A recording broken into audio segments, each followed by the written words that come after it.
दोस्तों नमस्कार, स्वागत है आप सभी के। अगर फिर से ही चलते हैं बिहार सुबह की ताज़ा खबरों की ओर, लेकिन उससे पहले अगर आपने अभी तक इस चैनल को सब्सक्राइब नहीं किया तो कर ले, जिससे कि आपको बिहार सुबह की ताज़ा खबर रोजाना मिलती रहे। सबसे पहली बड़ी खबर, कुर्नी उपचुनाव में मिली करारी हार के बावजूद बीजेपी सुप्रीमो मुकेश सैनी लड्डू बांटने पहुंचे। उनके साथ नीलाभ कुमार समेत अन्य कार्यकर्ता थे। जनता के बीच लड्डू का वितरण करने के बाद सैनी ने कहा कि कुर्नी में हमारा परफॉर्मेंस अच्छा रहा, 10,000 वोट मिले और ये इस बात का प्रमाण है कि जनता में पसंद करती है। ये भी कहा कि हम किसी को हराने के लिए नहीं बल्कि जीतने के लिए खड़े होते हैं। भाजपा ने जरूर हमारे समाज के लोगों को गुमराह किया, निषाद समाज से 3 लोगों को उतार दिया, इस कारण करीब 5,000 वोट हमारा बट गया। अलीगढ़ बेतिया के बहुचर्चित प्रॉपर्टी डीलर हत्याकांड का हुआ खुलासा, राजेश के बेहद करीबी जिम्मी ने ही रची थी साजिश। बेतिया के नरकटियागंज में हुई बहुचर्चित प्रॉपर्टी डीलर सभापति प्रत्याशी राजेश हत्याकांड मामले में पुलिस ने पर्दाफाश करते हुए सफेदपोश सहित 6 बदमाशों को गिरफ्तार किया। पुलिस ने सभी गिरफ्तार बदमाशों से पूछताछ कर रही है। बता दें कि पुलिस ने नरकटियागंज नगर परिषद के निवर्तमान सभापति राधेश्याम तिवारी एवं जिम्मी उर्फ जितेंद्र समेत 6 बदमाशों को गिरफ्तार किया। मामले की जानकारी देते हुए एसपी उपेंद्र नाथ वर्मा ने बताया कि हत्या में प्रयुक्त किए गए 2 पिस्टल को पुलिस ने बरामद किया है। अलीगढ़ गया में 2 ट्रेनों से 2.5 करोड़ का गोल्ड बरामद।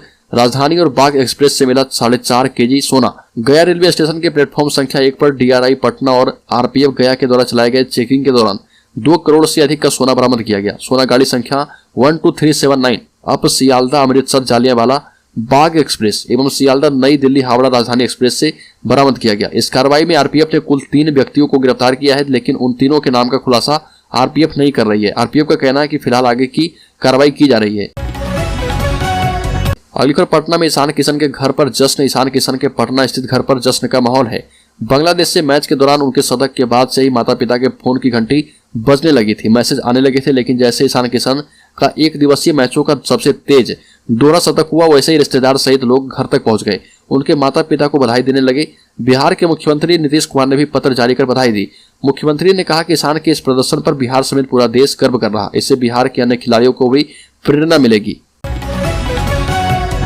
अलीगढ़ गृह मंत्रालय ने गया के डीएम एसएसपी को किया सम्मानित। नक्सल प्रभावित क्षेत्र में उत्कृष्ट कार्य के लिए मिला सम्मान, दोनों बोले गर्व की बात है। गृह मंत्रालय की ओर से डीजी सीआरपीएफ के द्वारा जिले के डीएम डॉक्टर त्यागराजन और एसएसपी हरप्रीत कौर सहित अन्य कमांडेंट रैंक के अधिकारी को नक्सल प्रभावित क्षेत्र में उत्कृष्ट कार्य करने को लेकर प्रशस्ति पत्र भेंट कर सम्मानित किया गया।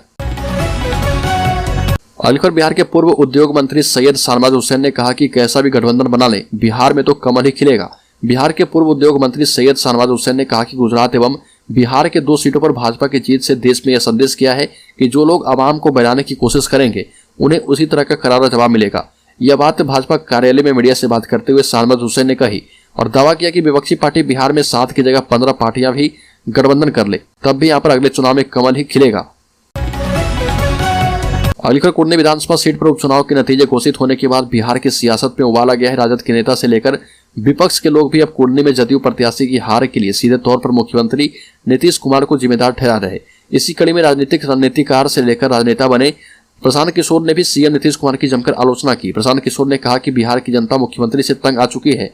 कुर्नी के नतीजे इसका साफ उदाहरण है कि गठबंधन सरकार के खिलाफ सूबे की जनता किस तरह आक्रोशित है। अलीगढ़ बिहार में 2 फरवरी से होगा एसटीईटी के लिए आवेदन। आपको बता दें कि बिहार विद्यालय परीक्षा समिति ने माध्यमिक शिक्षक पात्रता परीक्षा 2023 की तिथि जारी कर दी है। समिति के अध्यक्ष आनंद किशोर ने कहा कि एसटीईटी का आयोजन 6 से 24 अप्रैल 2023 तक किया जाएगा। परीक्षा ऑनलाइन आयोजित की जाएगी। सीटीईटी में शामिल होने के लिए ऑनलाइन आवेदन की प्रक्रिया 1 फरवरी से शुरू हो जाएगी। आवेदन 14 फरवरी तक कर सकते हैं। एसटीईटी का एडमिट कार्ड 24 मार्च को जारी कर दिया जाएगा। परीक्षा के बाद आंसर की पर से 2 से 5 मई 2023 तक आपत्ति दर्ज करवा सकते हैं। Aligarh Varanasi Ranchi Kolkata 6 lane greenfield expressway का बिहार में जल्द ही निर्माण कार्य शुरू होगा और इसके लिए भारतीय राष्ट्रीय राजमार्ग प्राधिकरण ने निविदा प्रक्रिया आरंभ कर दी है। यह एक्सप्रेसवे बिहार के कैमूर, रोहतास, औरंगाबाद और गया जिले से गुजरेगा।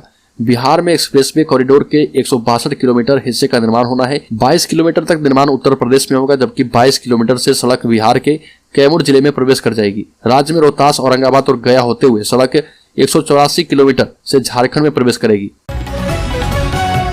अलीगढ़ कुर्नी विधानसभा उपचुनाव के नतीजे आने के बाद बिहार की सियासत एक बार फिर से गर्म है। जेडीयू के वरिष्ठ नेता केसी त्यागी ने कहा है कि पूरी की पूरी बीजेपी हमारे संपर्क में है। हालांकि उन्होंने बीजेपी पर तंज कसते हुए बात कही। केसी त्यागी का यह बयान बीजेपी प्रदेश अध्यक्ष संजय जायसवाल के आरोप पर आया है। जायसवाल ने कहा था कि जंगल राज की लड़ाई लड़ने वाले जेडीयू नेताओं का बीजेपी में स्वागत है।